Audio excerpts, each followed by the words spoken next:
Alright, so we've got the fiberglass drying on the toe here and on that foot over there. Those are drying currently, as we discussed. What we've done here is we've installed the foam around the edge. This is not locked in place yet. We're going to attach that with double-sided tape once the Bondo is in place. We put that on there so that we can test fit without cutting ourselves on the fiberglass points that have not been sanded off yet. Down here, you can see how we've got the posts attached, like we were talking, to the wooden plates, and the screw eyes for the hinges. Now these wooden blocks here are actually attached using a bungee cord. Bungee cord goes, it's actually a bungee loop. The bungee loop goes up through all four screw eyes, loops back, you put the ball through the loop, and then around the back side of the post, like you can see here. What that does is it allows the post to act like a hinge and have a lot of shock absorbency. We are going to be taking a whole bunch of these with us because I figured these are going to fail, and I wanted to keep a whole bunch of these bungee cords with us. It's a weak point, but at the same time it allows for the shock absorbency that the steel pin wasn't going to give us, and it allows us the flexibility and ease of inserting the hinge when we get to the convention without having to really mess with a whole lot of stuff.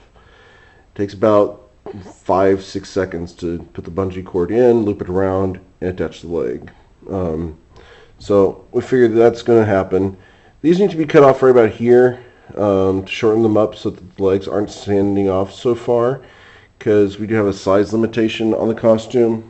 So what we're going to do is we're going to actually cut these blocks, which are they're 3/4 inch oak laminated together and then cut. The reason for this is we wanted a nice solid block.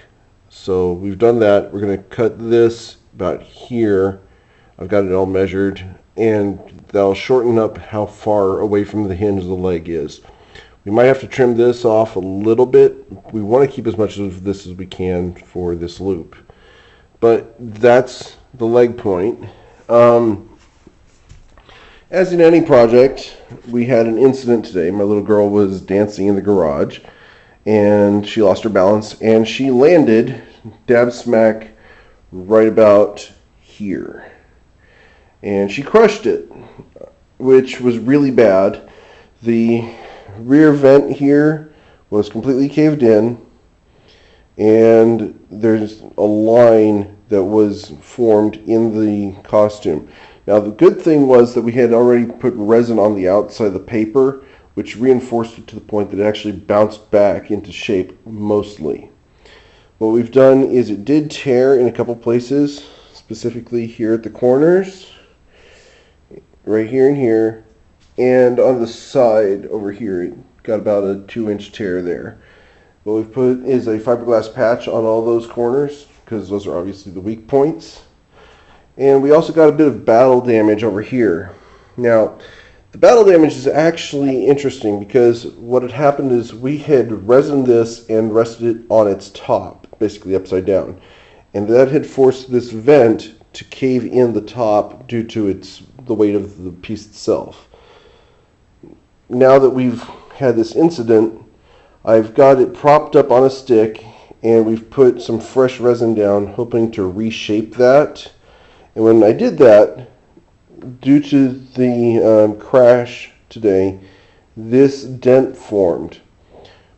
Well, we're not sure if that dent's going to pop out after the resin's done or not. So what we're going to do is we're going to go ahead and just call it battle damage. And we're going to paint this as if it was actually a hit on the body during the weathering process, so that it actually looks like it's intentional. We figure it's better to own that kind of thing than to just try to cover it up. We don't want the costume to look pristine. Pristine kind of is fake. What we're going to do is we're going to actually weather it, and what we're going to do is we're going to just go ahead and color this as if it got hit by a bullet or something. So that's what we're at now. I've got it propped up currently through the access panel that we've cut with a stick on the Bondo can. It's not really a durable prop, but it only has to hold a couple pounds while the resin's drying.